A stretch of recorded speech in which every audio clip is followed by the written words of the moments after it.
Si je vous dis recherche fondamentale, si je vous dis physique théorique, vous allez me dire mais de quoi elle parle aujourd'hui? Et pourtant, j'ai le plaisir d'accueillir un invité de prestige, il s'appelle David Ancel, directeur de recherche au CNRS, physicien, spécialiste du cerveau. Il est aussi spécialiste en recherche fondamentale et surtout en coopération dans des programmes différents entre la France et Israël. Et c'était l'occasion d'en parler avec lui. Restez avec nous, ça va être passionnant. Les professions réglementées et les équivalences, les dossiers Qualita, en savoir plus sur l'ALIA. David Ancel, bonjour. Bonjour. Alors, vous êtes chercheur depuis longtemps et notamment dans ces programmes de coopération entre la France et Israël, programmes qui ont vu le jour en 2002. Oui, effectivement. Donc moi, mon domaine, c'est la physique théorique. J'ai été ancien élève de l'école normale supérieure. En sortant de l'école normale, j'ai fait un doctorat de physique théorique. Le domaine était la cosmologie. C'était à Paris. Donc, je suis entré au CNRS. Et à la faveur d'un séjour de 2 ans en Israël, donc j'ai progressivement orienté mon domaine de recherche vers ce qu'on appelle les sciences du cerveau, les neurosciences computationnelles, mais je tiens à préciser, théoriques.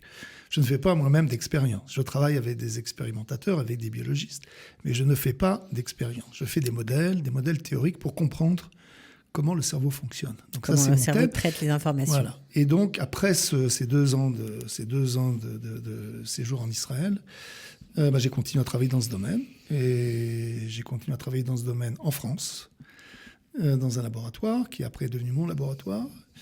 Et également en Israël, à l'université hébraïque. Oui. Donc je viens, je collabore. Vous êtes un professeur invité, c'est comme ça qu'on... Je suis maintenant professeur invité. C'est comme ça qu'on... Depuis plusieurs années. Et on a, au cours de ces années, établi des collaborations officielles, très soutenues par le CNRS, et qui a bénéficié de beaucoup de financements. Alors justement, c'est vrai que c'est un monde, le monde de la recherche un peu abscon pour tout à chacun, mais on aimerait pas si abscon que ça. Hein. Il y a un certain nombre de principes quand même qui sont facilement accessibles. Mais ce qui nous intéresse, c'est de mieux connaître ces programmes d'échange, de coopération justement entre les deux pays. Qu'est-ce que vous faites? Qu'est-ce qu'Israël a gagné de ces échanges fructueux avec le CNRS? D'abord le domaine spécifique qui nous concerne là, c'est comme on a dit, les sciences sur le cerveau, les neurosciences. Neurosciences, ça va également toucher à la neuropsychologie. Et éventuellement, plus tard, amener des connaissances qui peuvent être appliquées à la médecine, des maladies, meilleure compréhension des maladies neurologiques, neurodégénératives, etc. Il se trouve qu'Israël a pour des raisons... vous savez, ces choses-là, ça dépend d'une personne ou 2 personnes. Hein. Il suffit qu'il y ait une personne très charismatique, scientifique très charismatique, dans un certain domaine, pour qu'après, il y ait toute une école qui se développe. Alors, en l'occurrence, là, c'est 3 ou 4 personnes très charismatiques et également qui avaient d'excellents chercheurs, donc qui ont développé, dans les années 80 du siècle dernier, une école, on pourra dire une école israélienne des neurosciences expérimentales et également neurosciences théoriques. Et donc, moi, lorsque je suis venu ici, donc pour ces 2 ans, donc initialement, c'était, j'avais envie de venir en Israël, passer 2 ans, faire de la recherche. Un de mes collègues m'avait téléphoné, m'avait dit, un de mes collaborateurs qui venait en Israël régulièrement, m'avait dit, écoute, il y a une possibilité pour toi de venir à l'université hébraïque, est-ce que ça t'intéresse? J'avais dit, pourquoi pas? Et donc, je me suis retrouvé comme ça 2 ans en Israël.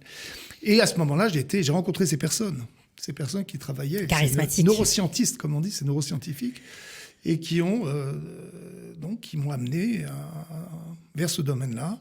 Moi qui venais de la cosmologie, vous savez, c'est les astres, c'est les galaxies, qui était mon rêve depuis l'âge de 14 ans. Finalement, je suis arrivé à... J'avais promis que je ne ferais jamais de biologie. Ma mère est médecin, j'ai 2 sœurs médecins, un frère médecin, mon père mathématicien. Mais moi, j'avais promis jamais de biologie. Eh bien, finalement, je me suis retrouvé à faire de la biologie, certes théorique, et certes comme physicien, mais ça reste de la biologie. Donc, j'avais bénéficié de cette formation en Israël. En France, il y a également une école, évidemment, de neurobiologistes, neurosciences. Hein. C'est une autre taille aussi, également. Il y a toutes sortes de domaines qui sont très bien représentés en France. Les neurosciences théoriques l'étaient moins. Les neurosciences théoriques l'étaient beaucoup moins. Et donc, ce rapprochement à Israël que les choses sont développées aussi en France. Voilà. Donc, le laboratoire où je travaille, mon équipe a bénéficié depuis le début, de CNR avec Israël. Donc c'est pour ça que je viens. Que je suis professeur invité maintenant à l'université hébraïque, ça fait plusieurs années. Alors, les jeunes qui nous écoutent, les étudiants qui sont aussi peut-être inscrits en doctorat, je ne sais pas, est-ce qu'il y a des bourses pour eux? Est-ce qu'il y a des programmes dans lesquels ils peuvent s'intégrer, ils peuvent faire de la recherche, soit en France, soit ici? Alors, il y a des programmes, il y a des bourses pour pouvoir venir en Israël faire de la recherche. Il y a également des bourses pour les Israéliens qui veulent partir en France. Surtout via le service scientifique et culturel de l'ambassade de France. L'ambassade de France en Israël. Il y a également des programmes d'échange. Donc là, c'est plus du domaine de la recherche. Donc pour lesquels des étudiants en doctorat ou des postdoctorants pourraient bénéficier de ces programmes de recherche. Donc ils sont financés par la France et par Israël. Alors, ce n'est pas spécifiquement forcément en neurosciences, c'est beaucoup plus généraliste que ça. C'est un programme qui s'appelle le programme Maïmonide, mais de manière régulière. Il y a des thèmes qui sont liés aux sciences du cerveau. Donc, moi, personnellement, mon équipe, on a bénéficié de tels financements. C'est extrêmement utile. Ça permet de développer vraiment, de renforcer les liens. Et c'est des financements qui sont maintenant devenus tout à fait raisonnable du point de vue du nombre, disons, du point de vue du montant qu'on reçoit. Là, cette année, on vient d'en recevoir un. Donc, sur un sujet qui est beaucoup plus orienté vers des applications médicales. Voilà. Donc, ça c'est une des sources. Maintenant, par ailleurs, il y a donc ça, c'est des programmes qui sont des programmes, disons, annuels ou biannuels. Et par ailleurs, donc, le CNRS grâce au CNRS, on a ces échanges beaucoup plus, disons, sur beaucoup plus long terme. Depuis 2000, on peut dire 2004, ça s'est institutionnalisé depuis 2004. Et qui, là aussi, les étudiants des deux côtés en ont bénéficié. Évidemment, les chercheurs en bénéficient. Oui, et puis on est obligé de parler, lorsque je vous entends, de ce fameux institut ou fondation sur le cerveau. Centre, voilà, je ne savais pas comment un centre de recherche sur le cerveau qui est abrité par l'Université de Jérusalem, financé par Patrick Drahi. Et par Fondation Safra et par énormément d'autres financeurs. Il faut quand même... c'est la construction de ce bâtiment, la construction du bâtiment, c'était une somme absolument très importante. Bref, donc il y a eu tout un travail. Et je voulais dire que les donateurs français ont beaucoup contribué. Oui, beaucoup. Alors, pas que eux, mais eux ont fait beaucoup. On fait beaucoup et il s'y passe des choses incroyables. C'est un centre qui est très réputé. C'est-à-dire, historiquement, comme je disais tout à l'heure, les neurosciences en Israël se sont implantées grâce à quelques personnalités, on va dire plus que personnes, c'est des personnalités. Et à l'université hébraïque, c'était depuis, disons, le grand développement, c'était au milieu des années 80, qui s'est concrétisé par un centre de recherche, donc en 1992, accompagné d'un programme doctoral, donc des chercheurs et des étudiants. Et puis finalement, petit à petit, et même assez rapidement, donc ce programme de recherche a été connu dans le monde entier. Enfin, ce centre a été connu dans le monde entier. Il lui manquait un bâtiment.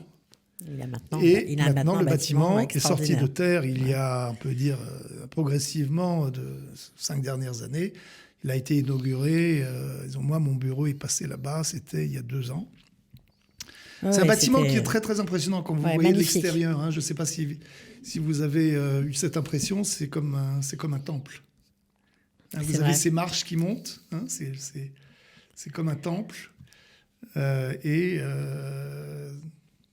temple de la recherche sur le cerveau, c'est ça un peu l'idée de... Ça a été construit par, disons, l'architecte, un très, très grand architecte, c'est Foster. Donc... Bon, en tout cas, on comprend que justement que cette coopération entre la France et Israël, parce que c'est vrai, parfois on décrit des relations, en tout cas en matière de recherche, ça fonctionne très bien et de mieux en mieux grâce au CNRS. CNRS, ministère des Affaires étrangères, les financements européens, si vous voulez. Bon, il y a tout un réseau de coopération entre la France et Israël qui est très très vivant. Si vous voulez, ces cadres de coopération aussi permettent et aux Français et aux Israéliens de bénéficier de financements européens, par exemple. Ouais. Et c'est des grosses sommes. Ce sont des grosses sommes et ça permet de faire avancer la recherche pour notre bien-être à tous. Oui, donc c'est ça qui est aussi important. Donc si on a envie d'avoir des conseils, s'il y a des étudiants qui nous écoutent, je pense à eux surtout parce que parfois c'est difficile d'accrocher les wagons, on va dire, on ne sait pas trop comment faire. Est-ce qu'on peut se tourner vers vous? Est-ce qu'on peut vous écrire? On peut m'écrire à titre personnel, absolument. Ouais, oui. C'est possible? Oui, absolument. Ok, bon bah voilà. Donc j'espère que le message est passé. Merci beaucoup en tout cas à vous d'avoir consacré un peu de votre temps pour venir nous parler de vos activités. On vous souhaite plein de bonnes choses et de trouver plein de choses. Merci beaucoup. Ça, c'est très important. On cherche. Mais il faut trouver. Il faut aussi trouver, on trouve. On vous le souhaite. À bientôt. Ciao. Les professions réglementées et les équivalences, les dossiers Qualita, en savoir plus sur l'ALIA.